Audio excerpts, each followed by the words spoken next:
Hello world, it's Dave again, and this is going to be my first official video to deal specifically with teaching in Japan, the first part of it, the interview. I'm not going to make a separate video for getting the interview because I believe that's just something you got to pull together yourself. Go into Craigslist, have a good resume, and do your best. But it's all over the internet, these positions. So I'm going to deal specifically with the interview. We're assuming you've made it that far. So when you were invited in for this interview, one of the things that you should realize is that it may be a couple of people who are brought out to this interview, and you're not going to be the only one there. And you might say at this point, well, that's your experience with it. How do I know that I might have something similar? And my justification for that is that sure, there are a lot of different companies that you're going to deal with to get over to Japan, but each company is dealing with the Japanese Board of Education. And the Japanese Board of Education has a particular standard that they want met regardless of the company that they're going to work with. So you can assume from my experience that although there may be a couple of differences depending on the company that you're dealing with, quite a number of things are going to be similar because behind this company is the same school board making the same demands on the company, no matter how they quite tweak it. So you've gone to the interview. There's a bunch of people there. You know, mine was like four other people. It could be larger, it could be smaller. Maybe it's just two of you or something. But bear in mind, personal appearance is very, very important when you're going in for a job interview at home. It's especially important when you're dealing with other people being interviewed at the same time as you. So if some guy shows up in the three-piece suit and you show up wearing tuxedo shoes and sweatpants, well, it's not going to go well for you. It's already kind of decided when you walked in the door who's going to get the job. So you want to look good. You want to have your hygiene in order. You want to be shaved. You want to have your hair cut. You want your nice clothes for the interview process. Now, when you get in, one of the first things that's going to happen is, in my case, and I think this is probably likely across any company, is a brief grammar test where they want to just check out that you are not a, pardon the expression, a retard. They want to make sure that you have your level of English that is passable.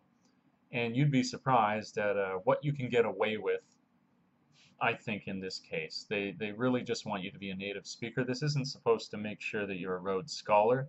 So most important for this is to not freak out. You know, if you want to do a little bit of review before you go in, look up a noun and an adjective, go ahead, go nuts. But don't freak out if you get in and there's like one or two things you're like, oh, I don't know this. Well, believe me, if you don't know it, the Japanese don't know it. So you'll probably still get by. So you can finish up this little grammar test that you'll have to do, and then it'll move maybe to a brief introduction of some cultural elements in Japan. You see, what they're doing at this point is starting to weed people out, where a big part of getting the job in Japan, teaching in Japan, is finding candidates who aren't just going to run home as soon as they arrive, because that is a major problem.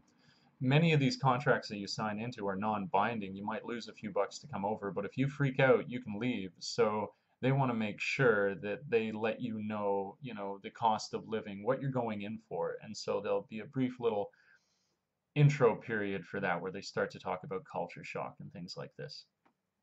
Now, with that being concluded, you've done your little grammar test. They've talked a bit about the culture, things that would change when you go over. You're going to move to an individual interview where you're doing a faux lesson. So when you've gotten the interview, before you've even been into this building, it's very likely that they've given you a bit of pre-information where they've said, at this interview, you're going to have to do a faux lesson, and there's a couple of different grammar points we want you to cover, but you can choose which one you want to do and the style in which you're going to do it.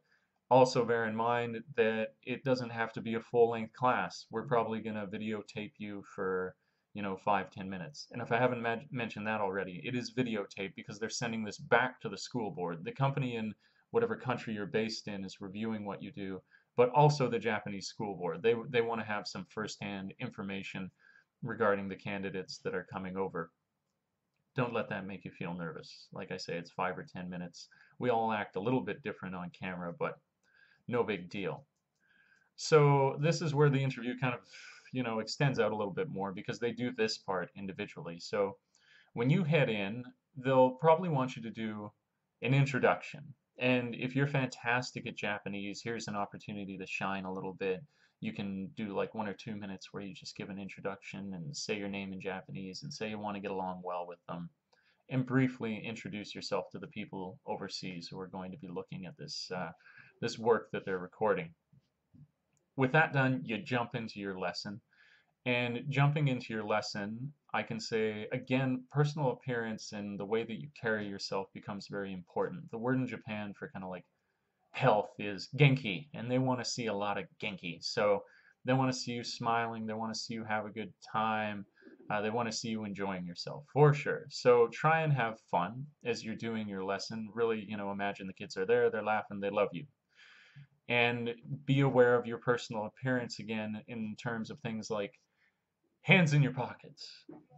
Don't, for the love of God, put your hands in your pockets because you do that and you're sunk. It's just a sign of pure laziness. So, gesticulate, move your hands around, things like that. Don't put your hands in your pocket and have fun. If you're not going over to have fun with your job, I can already say you're making a poor choice. Now, that part of the interview concludes. You do your little lesson, you sing your songs, you do your vocab.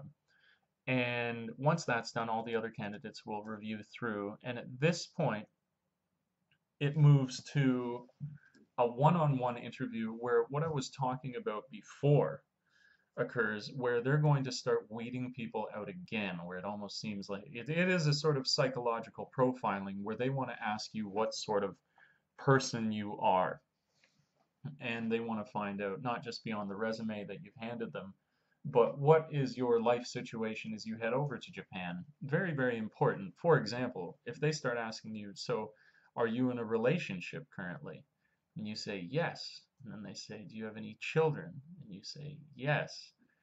These are not necessarily good things. You can appeal to them to say that that's okay. I'm like, this is a goal I've had and I'm going to do it. But you can already tell that the guy who has no relationship and no children is probably a better candidate, even if you yourself had performed far better on the grammar test, because far more likely that when you get over there, you're going to miss that your wife and your children and things like this. So whether you want to adapt your answers accordingly, if you do have a wife and kids, be aware that that's something that they're thinking about, is how likely it is that you are going to stay once you have arrived over in Japan. And that goes on for like maybe 5 or 10 more minutes, more and more questions, and then they say to you, "Do you have any questions?" Which, I mean, if you've been in an interview before, you know that this often happens. And I would say you don't want to, maybe don't be a try-hard here. You don't need to be asking them 30 or 40 questions because that's going to seem like you weren't listening. They have been trying to explain things to you so far, but it is in your interest to have a few well-prepared questions. Also, it shows a kind of initiative, if you're like, well, I want to know about this.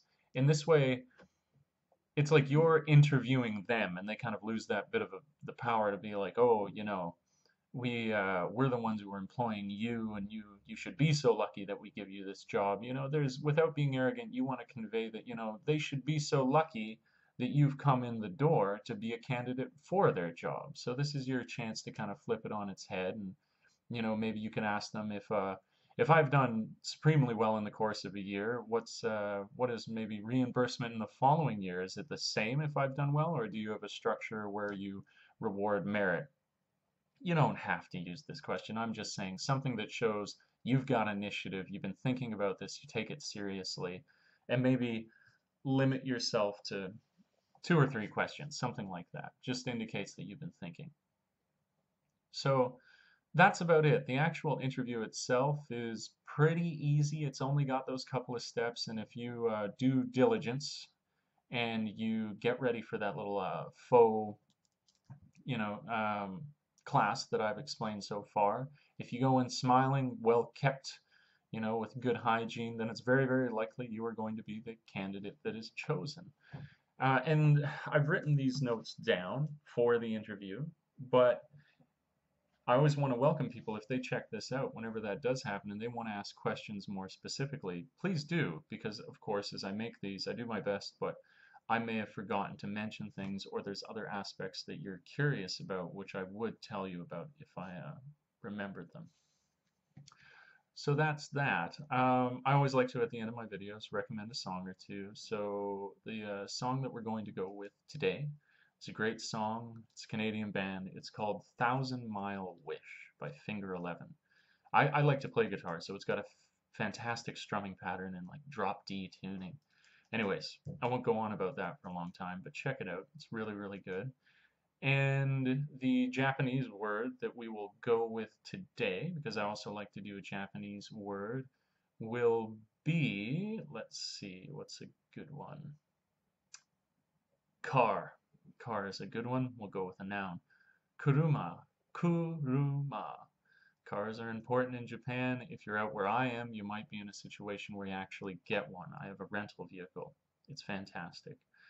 So as usual, I will post below the links for the songs, that little bit of Japanese, and now that I remember it, because people might want to ask questions, I'm going to link there my email associated with this account. So if somebody does have a question, please fire it off to me. I'm not so famous yet that I can't respond to everything. So yeah, if you do have a question, please ask.